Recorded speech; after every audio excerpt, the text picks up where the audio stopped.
2014 से एक मिनट 2014 से अभी तक तो सनातन बोर्ड तो बनाए नहीं गए इनसे। 2014 से अभी तक तो सनातन बोर्ड नहीं बनाया गया। बाप में दम है मुसलमान को इंडिया से निकालना, निकाल के दिखा दे। तुमने तुम्हारे कौन करा निकल जाओ, बहुत दूर की बात है। इसके साथ चलोगे तो आरती उतारूंगा। कानून से चलो ना। नमस्कार, मैं हूं रिया और आप देख रहे हैं DS4 न्यूज। अगर बात करें तो इस समय वक्फ संशोधन कानून के साथ साथ जैसा माहौल इस वक्त देखने को मिल रहा है, वहीं पर अगर दूसरी तरफ देखें तो शरबत का जो विवाद है वो भी थमने का नाम नहीं ले रहा है। लेकिन अगर हम कानून की बात करें तो कानून पर अब तक आपने प्रदर्शन देखे, बयानबाजी देखी, लेकिन अब प्रधानमंत्री की टिप्पणी भी सामने आ रही है। एक रैली के दौरान प्रधानमंत्री ये कह रहे हैं कि वक्फ की संपत्तियों का इस्तेमाल अगर अच्छे से किया होता तो आज जो समुदाय है वो पंचर बनाने का काम नहीं करता। सबसे पहले मैं बताना चाहता हूँ 1947 76 साल हो गए देश आज़ाद हुए, ठीक है। ये 2014 के बाद बीजेपी सरकार जो है ना इतने में आई है, चमक रही है। मतलब जहाँ पे भी देखो अभी इनकी गवर्नमेंट है, 21 से 22 राज्यों में इनकी गवर्नमेंट है, ठीक है। वक्फ बोर्ड जो आज से नहीं है, कोई आज नहीं, बहुत पुराना वक्फ बोर्ड। इनको कोई और मुद्दा नहीं मिलता। पहले तो ये चले जाते हैं कि भारत खोजो यात्रा में, कि हर मस्जिद के नीचे इनको मंदिर दिखेगी। इसके बाद दूसरा ये जाते हैं हर मुस्लिम पे जाते हैं कि हर मुस्लिम पत्थरबाज करता है, हर मुस्लिम पत्थरबाज करता है। अब ये वक्फ पे आ गए, इनके पास कोई और मुद्दा नहीं, सिर्फ ये मुस्लिम के पीछे रहेंगे, इनके अलावा कुछ भी नहीं है। अगर वक्फ बोर्ड इतना पुराना है तो 2014 से पहले इनको वक्फ बोर्ड नहीं दिखा क्या? उन पे संशोधन नहीं कर सकते थे क्या? ये इनको अब कोई मुद्दा नहीं रहा तो सिर्फ मुस्लिम को परेशान करो इस देश में, सिर्फ ये रह गया। इनके अलावा ये कुछ नहीं कर रही है बस जो गवर्नमेंट है। लेकिन धीरे धीरे बहुत से ऐसे कानून लेकर आए ना जो कि मुस्लिम में कहीं ना कहीं पर एक सहूलियत दे रहा था। इससे पहले CAA की बात भी की गई थी और 3 तलाक की बात भी की गई थी, और अब वक्फ का जो मामला है वो चल रहा है। मैम देखिए, थोड़ा बहुत ये दिखाने के लिए सही करते हैं। CCA NRC में क्या किया इन्होंने? कुछ भी नहीं किया। हम दिखाए 20 साल पुराना कि हम है या नहीं है, नागरिक है या नहीं है। अरे भाई 1947 में जिनको पाकिस्तान पुराना था वो चले गए, जिनको हिंदुस्तान से प्यार था वो हिंदुस्तान में। मेरे बाप दादा को हिंदुस्तान से प्यार था। हम यहाँ के वासी हैं, हमारी नेशनलिटी जो है वो इंडियन है, हम इंडियन है। हम क्यों तुम्हें प्रूफ दिखाएं? तुम होते कौन हो मांगने वाले प्रूफ हमें? तुम और के और धर्म में से क्यों नहीं मांगते कि प्रूफ दो तुम? सरकार का यही तो आरोप है। सरकार का यही कहना है कि मुस्लिमों को तब भी भड़काया जा रहा था, उनकी नागरिकता तो नहीं छीनी, और अब भी वक्फ संशोधन की जब बात की जा रही है, कानून ला दिया गया है, तभी भड़काया। एक बात बताइए मैम, यहाँ पे जैन है, बुद्धिस्ट लोग हैं, अगर उनमें ये लोग घुसेंगे तो अच्छा लगेगा। अभी तो सिर्फ मुस्लिम में घुसे हैं, जैन बुद्ध भी धर्म तो है, उनके धर्म में घुसोगे आप? अरे वक्फ हमारा था और हमारा है और हमारा ही रहेगा। हम नहीं मानते ऐसे कानून को। ये कौन सा कानून ऐड कर दिया इन्होंने? अब वक्फ में अब दूसरे धर्म के भी लोग घुसेंगे क्या वक्फ में? वक्फ में जो ज़मीन है, जो हम मुसलमान ने जो अल्लाह के नाम पे वक्फ जो दान किए वो ज़मीन है। आप कह रहे हो कि इसके अंदर नहीं है। अरे भाई हर चीज़ का सारा प्रोसेस होता है, हर चीज़ जांच से होता है। इनके बहुत सारे नेता ये कहते हैं कि वक्फ वाले अगर यहाँ हाथ रख देते हैं तो ये ज़मीन इनकी हो जाती है। अरे भाई ऐसा नहीं होता है, प्रोसेस होता है। और वक्फ में भी कमिश्नर बैठे हुए जो जाँच पड़ताल करते हैं कि हाँ ये वक्फ के नाम पर दान की हुई ज़मीन है, तब दिया जाता है वक्फ को। कहना है कि भ्रष्टाचार बढ़ रहा था, इस पर कब्जा हो रहा था, इस वजह से ऐसा हो रहा था। भ्रष्टाचार क्या 2014 से पहले नहीं बढ़ रहा था क्या? उनको नहीं दिख रहा था कि वक्फ की जो ज़मीन है भ्रष्टाचार नहीं दिख रहा? पहले आप भारत खोजो यात्रा तो फिर मुस्लिम को कहते हो पत्थरबाज। क्या चाहते क्या हो? इंडिया में मुस्लिम नहीं रहे क्या आप? या आप निकालोगे मुस्लिम को यहाँ से इंडिया से? आपको एक मुद्दा चाहिए मुसलमान को परेशान करने के लिए। मुसलमान भी तो इंडियन है ना, इंडियन मुस्लिम कहते हैं हम अपने आप को। हम तो दूसरे देश की तरह नहीं कहते ना, हम तो सब गवर्नमेंट को सपोर्ट करते हैं। मैं पर्सनली वोट दिया था मैंने मोदी जी को। अब देखो क्या चल रहा है देश में, क्या हालत हो गई। उनका कहना है कि मुस्लिमों का जो वोट बैंक है वही लेने के लिए विपक्ष बार बार उन्हें भड़काता है। विपक्ष मैम कौन भड़काएगा? आजकल कोई इतना बेवकूफ़ है क्या? आप कहोगे कि भाई पत्थर उठा लो, मैं आपकी बात पे पत्थर उठाऊंगा क्या? इतना कोई बेवकूफ़ थोड़ी ना कि किसी भी नेता कोई भी कुछ कहेगा उसकी बात सुन लेंगे। सबके पास समझ है अपनी, सब सोच समझ के करता है जो भी करता है। सब पढ़े लिखे लोग हैं, ऐसा कोई भी नहीं कि कोई नेता आएगा भड़काएगा और वो लोग भड़क जाएंगे। जी, पंचर का जो बयान है वो कहाँ तक आपको सही लगता है कि पंचर का बयान? मुझे तो ये समझ में नहीं आता है। एक प्राइम मिनिस्टर कह रहे हैं जो पंचर छाप होते हैं वो एक मजहब के लोग के होते हैं, बाकी लोग क्या कर रहे हैं? ये प्राइम मिनिस्टर के वर्ड है ये कि वो ये कहेंगे कि एक जो मजहब के जो धर्म के लोग हैं वो पंचर ही होता है, मुसलमान सब पंचर छाप होते हैं। भाई मैं ग्रेजुएट हूँ, सर्टिफिकेट दिखाऊँ उन कैमरा, मैं भी तो मुस्लिम हूँ, मैं तो पंचर छाप नहीं हूँ।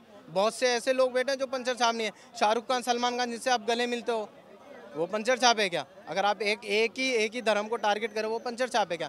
एक प्राइम मिनिस्टर के ऐसे वर्ड है, मुझे तो यकीन भी नहीं हो रहा क्या क्या बोल रहे हैं वो। आपको क्या कहना है, कैसा लग रहा है जो ये प्रधानमंत्री बयान दे रहे हैं, ये तर्क कितना सही लगता है? सबसे तो पहले जो ये बच्चों ने कहा, जो मैं इस कानून को नहीं मानता, ये बात भारत के संविधान कभी किसी को ये इजाज़त नहीं देता कि सुप्रीम कोर्ट का निर्णय, हाई कोर्ट का निर्णय और संसद का निर्णय, उसको अवमानना करने का अधिकार किसी को नहीं है और उसको मानना ही पड़ेगा।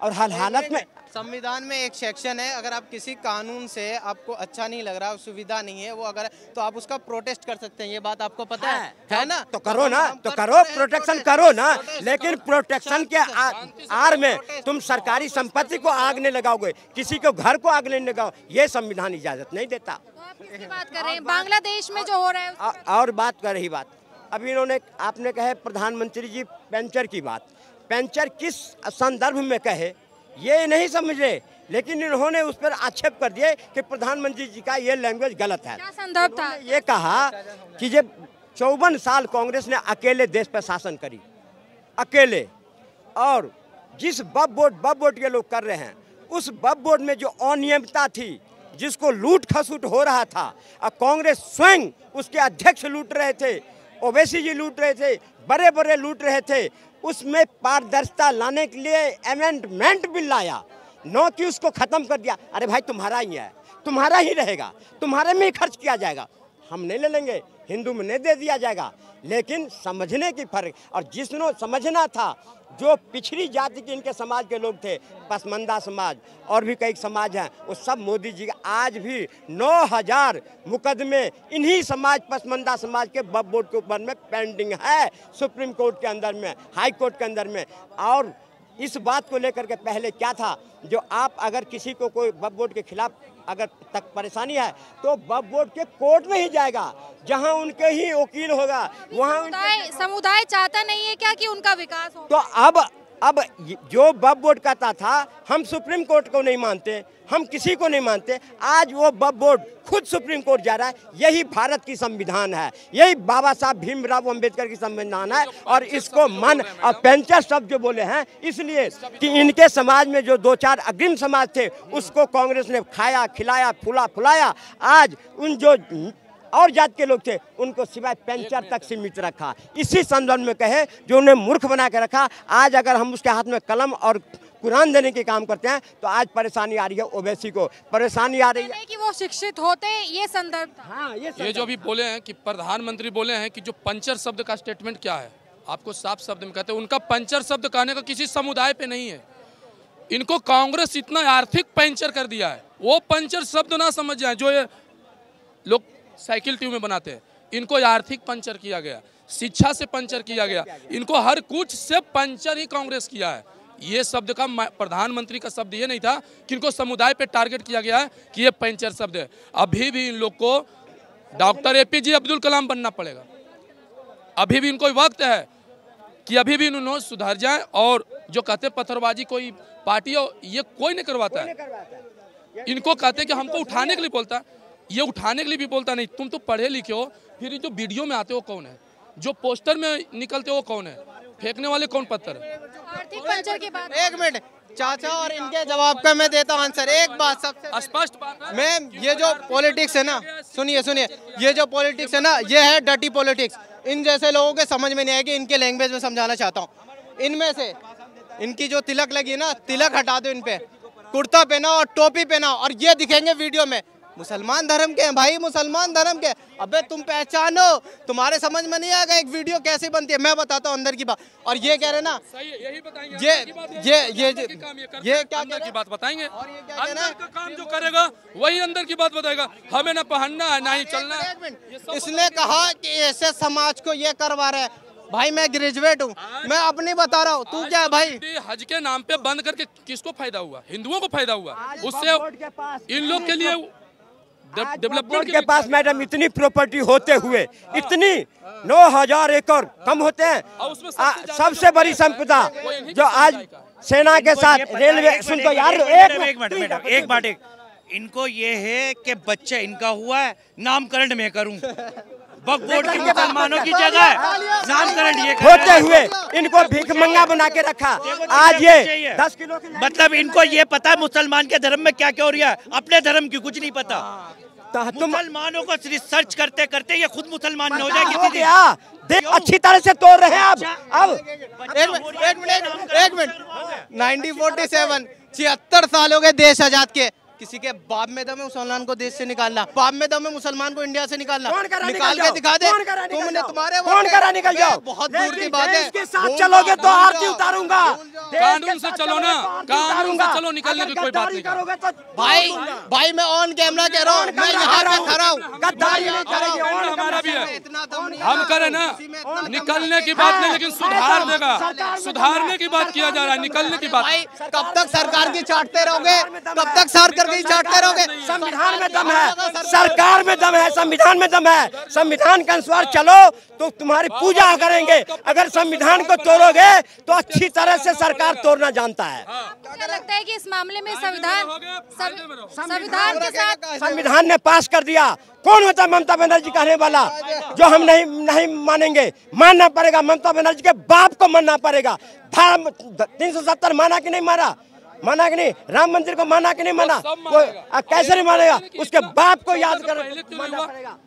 खाना एक बार हम नहीं परसेंगे, पहले चावल परसेंगे, उसके बाद दाल देंगे, उसके बाद चोखा भी देंगे, उसके बाद घी भी डालेंगे। और नहीं सुधरोगे ना तो सब कुछ आपको परसा जाएगा। वो जितने भी है ना कानून, एक दिन सब लागू कर देंगे। तुम चिल्लाए हो, चिल्लाते रहोगे, हम डंके के चोट पे कहते हैं ऑन कैमरा जितना लागू हुआ है सब लागू होगा। इसमें कोई रोक नहीं सकता। सबसे पहले मुझे है ना इन लोग पे हंसी आ रही है। भाई तुम गवर्नमेंट की कब तक चाटते रहोगे? गवर्नमेंट तुम्हें भी एक दिन चढ़वाएगा। कौन चाटता है? कौन चाट रहा कांग्रेस का? आ गया कांग्रेस। आज चटनी नहीं मिल रही है, मैंने नाम भी नहीं लिया तो बिलबिला रहे हो, बिलबिलाते रहोगे। अब चटनी मियाँ भाई ऑन टॉप, सब मियाँ भाई के पीछे ही रहेंगे, आगे कोई नहीं जाएगा। 50 साल पुरानी पूछ लो कांग्रेस की से। ये तेल लगा रहा है सर पे सरसों का और हिसाब पूछ रहा है कांग्रेस से बरसों का। इनको ये नहीं पता कल क्या हुआ, कल से क्या हुआ। ये कल इन्होंने सूसू करा, पोटी करी, ये नहीं पता होगी। तेल लगाएंगे डाबर का और अच्छी तरह से तोड़ेंगे बाबर का। बाबर को तोड़ो ना, कब्र में से निकाल के तोड़ोगे उसको, तोड़ो ना जाके। औरंगजेब को भी तो तोड़ लेते तुम। मैं यही बताना चाहता हूँ, कभी भी अगर ऐसे चाचा दिखे ना तो उनसे 10 कदम दूरी बनाना। इंडिया में बेरोजगारी है, अनएजुकेटेड लोग हैं, गरीब लोग हैं, उन पे नहीं। भाई 200 साल पहले बाबर ने तुम्हारे साथ क्या किया था? इनसे बच के रहना, इन दोनों से। यही है जो ब्रेन वॉश करते हैं अपने धर्म के लोगों का। भाई बाबर ने तेरे साथ 300 साल पहले क्या?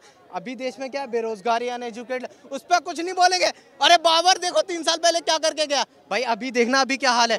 अभी बता रहा हूँ क्या? फिर इतिहास क्यों पढ़ते हो? क्या भूल जाओ उसको सब्जेक्ट। अबे एक लो किताब, ये अनपढ़, एक अनपढ़ लोग आ रहे हैं, ये अनपढ़ लोग एक और आ गए, ये अनपढ़ लोग एक आ गए। किताबें बंद कर दो, इतिहास बंद हो जाएगा। इस राज्य के मिनिस्टर होगा अब्दुल सिद्दीकी कौन है, वहाँ पर इतिहास पढ़ाया जाएगा। आज तक कांग्रेस पार्टी ने जितने भी मिनिस्टर बनाए सब अल्पसंख्यक समाज से बनाए और सारे इतिहास को खत्म कर दिया। जो हिंदुओं का इतिहास था, जो आक्रांत था, वो सब लागू किया गया। इतिहास की बात हमें बताएंगे ये? अरे इतिहास तो अब आई है, इतिहास अब पढ़ रहा जाता है। अब भारत अब हुआ है स्वतंत्र। अब तुम्हारे नकेल डाली जा रही है ना तो तुम्हारे दुख रहे। तुम्हारे 11 साल में बिल ला रहे हो, एक मिनट कम बिल लाओ। एक मिनट, अब हम है ना इतिहास जो है वो फिल्मों से सीखेंगे, वो फिल्मों में सारा होगा। क्या होगा? सरकार करेगी भाई, सरकार करेगी। सपोर्ट करेंगे सरकार को। किसको सपोर्ट करें? हम करेंगे सरकार को। सरकार सुनो, हम भी है भाई। इकलौता नागरिक है देश का, इकलौता नागरिक है देश का मालिक है तू। अरे 2014 से एक मिनट 2014 से अभी तक तो सनातन बोर्ड तो बनाए नहीं गए इनसे। देश का मालिक है तू। 2014 से अभी तक तो सनातन बोर्ड नहीं बनाया गया। तो ये क्या 18 साल का हर भाई हम सपोर्ट। एक मिनट भाई रुक मियां भाई रुक। बना है तू हिंदुस्तानी है, हम हिंदुस्तानी नहीं है। भाई हिंदुस्तानी नहीं है। अरे भैया पहले सनातन बोर्ड ही बनवा ले, सनातन बोर्ड ही बनवा ले पहले, कब बनवाएगा? 2014 से अभी तक हो गया, क्या बनाएगा? अब यही लगे हुए क्या बनाएगा?